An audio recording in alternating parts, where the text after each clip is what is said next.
Assalamualaikum warahmatullahi wabarakatuh. Kami dari kelompok 1 akan mempresentasikan mengenai teori belajar behavioristik. Sebelumnya, izinkan saya memperkenalkan anggota kelompok 1. Yang pertama ada Arum Widyang Ruminti, Najla Gevi Ramadhania, dan saya sendiri Nuria Mulyani, dan yang terakhir ada Ratna Herawati. Yang pertama, kita akan membahas apa itu teori belajar. Pengertian dari teori belajar adalah kombinasi aturan terkait klarifikasi sejumlah fakta dan acara penemuan riset. Penggunaan teori belajar dari langkah pengembangan yang benar dan pemilihan topik dan penggunaan elemen desain pesan yang baik dapat memberikan kemudahan siswa dalam memahami sesuatu yang diperiksa. Ada beberapa teori belajar, namun yang akan kita bahas di sini mengenai teori belajar behavioristik. Teori behavioristik merupakan teori yang mempelajari perilaku manusia. Teori ini fokus pada peran dari belajar dalam menjelaskan tingkah laku manusia dan terjadi melalui rangsangan yang menimbulkan hubungan perilaku reaktif hukum-hukum mekanistik. Berikutnya yaitu tokoh-tokoh teori behavioristik. Adapun tokoh-tokoh aliran teori behavioristik diantaranya yaitu yang pertama Edward Thorndike yang menggunakan dua hukum belajar untuk menjelaskan bahwa tingkah laku terjadi dalam cara tertentu. Yang pertama law of effect atau yang disebut dengan hukum akibat. Yang kedua yaitu law of exeris atau yang disebut dengan hukum latihan. Kedua hukum ini menjelaskan bagaimana hal tertentu dapat memperkuat respon. Teori behaviorisme menganalisa hanya perilaku yang nampak saja dapat diukur, dilukiskan, dan diramalkan.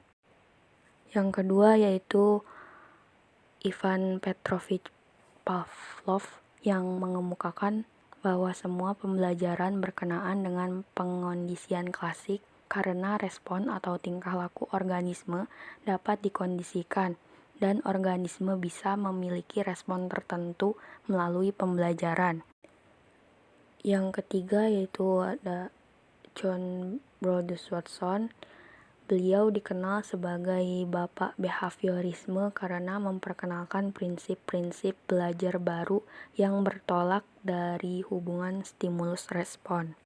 Selanjutnya yaitu Clark Hall yang mengemukakan bahwa interaksi antara stimulus dan respon tidak sesederhana itu, melainkan terdapat proses lain dalam diri seseorang yang mempengaruhi interaksi antara stimulus dan respon, yaitu variabel. Kemudian Edwin R.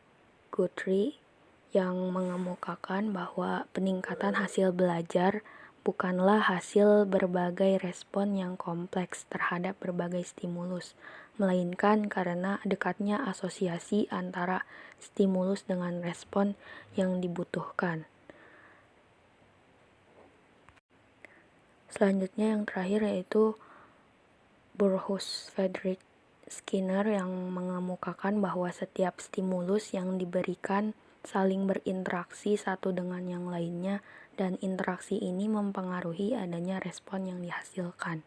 Ciri-ciri teori behavioristik. 1. Mementingkan faktor lingkungan. 2. Perkembangan tingkah laku seseorang tergantung pada belajar. 3. Menekankan tingkah laku tampak melalui penggunaan metode objektif. 4. Menekankan pada faktor bagian. 5. Sifatnya mekanis atau mementingkan reaksi dan mekanisme refleks dan kebiasaan-kebiasaan. 6. Mementingkan masa lalu atau bertinjauan historis. Selanjutnya, penerapan teori behavioristik dalam pembelajaran. Teori belajar behavioristik berpengaruh terhadap masalah belajar, karena belajar ditafsirkan sebagai latihan-latihan untuk pembentukan hubungan antara stimulus dan respon. Pandangan teori belajar behavioristik merupakan proses pembentukan, yaitu membawa siswa untuk mencapai target tertentu, sehingga menjadikan siswa tidak bebas berkreasi dan berimajinasi. Pandangan behavioristik kurang dapat menjelaskan adanya variasi tingkat emosi siswa, walaupun siswa memiliki pengalaman penguatan yang sama. Teori belajar behavioristik menekankan pada perubahan tingkah laku sebagai akibat dari interaksi antara stimulus dan respon, sedangkan belajar sebagai aktivitas yang menuntut siswa mengungkapkan kembali pengetahuan yang sudah dipelajari.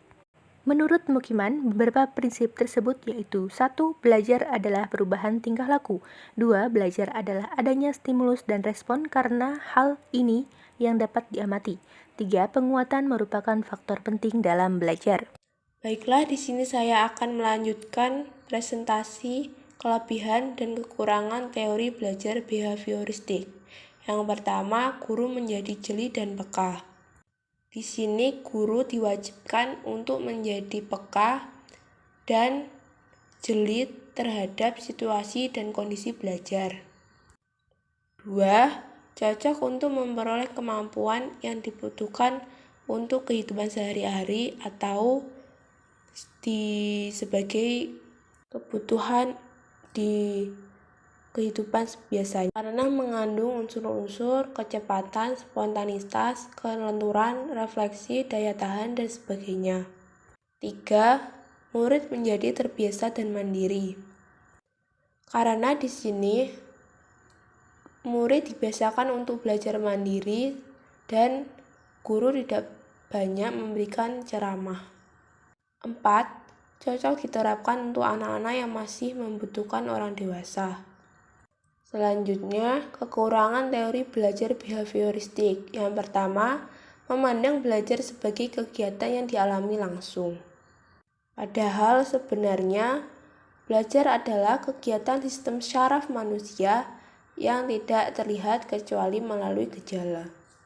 Yang kedua, proses belajar dipandang bersifat otomatis, mekanis. Hal ini menjadi seperti mesin atau robot yang bergerak secara otomatis atau langsung. Padahal sebenarnya manusia mempunyai kemampuan self-control yang bersifat kognitif, sehingga dengan kemampuan ini manusia mampu menolak kebiasaan yang tidak sesuai dengan dirinya. Yang ketiga adalah proses belajar manusia yang dianalogikan dengan hewan sangat sulit diterima. Bab yang ketiga yaitu penutup. Kesimpulan, teori behavioristik merupakan teori yang mempelajari tentang perilaku manusia. Teori behavioristik merupakan teori yang mempelajari cara manusia belajar. Dan yang terakhir, pembelajaran yang dirancang pada teori belajar behavioristik memandang pengetahuan adalah objek. Saran, kita harus mampu menguasai metode serta pembelajaran untuk mendukung proses belajar mengajar dengan para peserta didik. Cukup sekian presentasi dari kelompok 1. Terima kasih atas perhatiannya dan mohon maaf apabila terdapat kesalahan. Semoga bermanfaat. Wassalamualaikum warahmatullahi wabarakatuh.